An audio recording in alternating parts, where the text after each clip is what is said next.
দেখো এখানে বলা আছে রফিকের খুলনা হতে রাজশাহী বাসে যাওয়ার সম্ভাবনা 4/5, বাসে যাওয়ার সম্ভাবনা 4/5 এবং রাজশাহী হতে রংপুর ট্রেনে যাওয়ার সম্ভাবনা 6/7।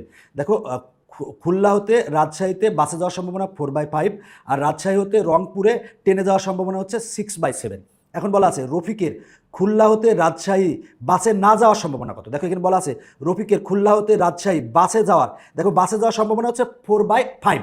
তাহলে বাসে না যাওয়ার সম্ভাবনা কত হবে, আমরা দেখো বাসে যাওয়ার সম্ভাবনা 4/5, তাহলে বাসে না যাওয়ার সম্ভাবনা কত হবে, 1 থেকে বিয়োগ করব, তার মানে 1 বিয়োগ 4/5। দেখো সম্ভাবনার সর্বোচ্চ মান হচ্ছে 1। যদি যাওয়ার সম্ভাবনা দেওয়া থাকে তাহলে না যাওয়ার সম্ভাবনা কীভাবে বের করবো, 1 থেকে বিয়োগ করবো, তাহলে সহজে বের হয়ে যাবে। তাহলে এটা লসাগু কত, লসাগু হচ্ছে 5, তার মানে 5 বিয়োগ 4 সমান আসে হচ্ছে 1/5, তার মানে অ্যান্সার হচ্ছে 1/5, খ অ্যান্সার। রফিকের খুলনা হতে রাজশাহী বাসে, মানে খুলনা হতে রাজশাহীতে সে বাসে যাবে, খুলনা হতে রাজশাহীতে বাসে যাওয়ার সম্ভাবনা দেওয়া আছে 4/5, সেটা লিখলাম।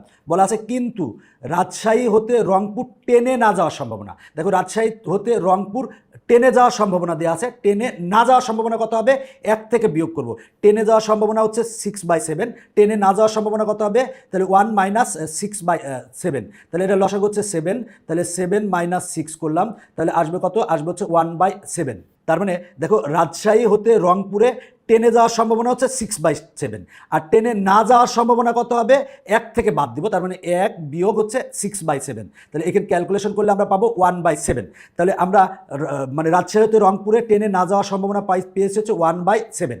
তাহলে দেখো বলা আছে খুলনা হতে রাজশাহী বাসে যাওয়ার সম্ভাবনা হচ্ছে 4/5 কিন্তু রাজশাহী হতে রংপুরে ট্রেনে না যাওয়ার সম্ভাবনা হচ্ছে 1/7 পেয়েছি। তাহলে না যাওয়ার সম্ভাবনা বের করতে বলছে রফিকের খুলনা হতে রাজশাহীতে বাসে, তাহলে খুলনা হতে রাজশাহীতে বাসে যাওয়ার সম্ভাবনা হচ্ছে কত, 4/5, কিন্তু রাজশাহী হতে রংপুরে ট্রেনে না যাওয়া কত, 1/7, তার মানে 1/7 এটার সাথে গুণ করব, গুণ করলেই আমরা সম্ভাবনাটা পেয়ে যাব। তাহলে গুণ করলে সম্ভাবনা পেয়ে যাব, তার মানে আসে হচ্ছে 4/35, তার মানে অ্যান্সার হচ্ছে গ।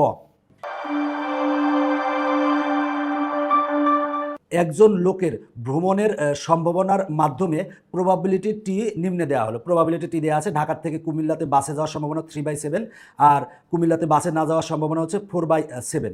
তো এভাবে দেওয়া আছে।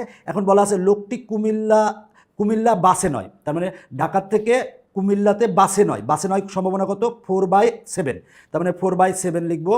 এবং সিলেটে ট্রেনে যাওয়ার সম্ভাবনা, মানে ঢাকা থেকে কুমিল্লাতে বাসে যাবে না এবং কুমিল্লার থেকে সিলেটে যাবে হচ্ছে ট্রেনে, তাহলে কুমিল্লার থেকে সিলেটে ট্রেনে যাওয়ার সম্ভাবনা কত, 5/9, তাহলে গুণ দেবো হচ্ছে 5/9, তাহলে গুণ দিলাম 5/9। এবার যা ক্যালকুলেশন করা হবে সেটাই হচ্ছে অ্যান্সার। দেখো 4 আর 5 গুণ করলে কত হয় 20 আর 7 নং কত 63, তার মানে আমরা পেয়েছি 20/63, তার মানে ঘ অ্যান্সার।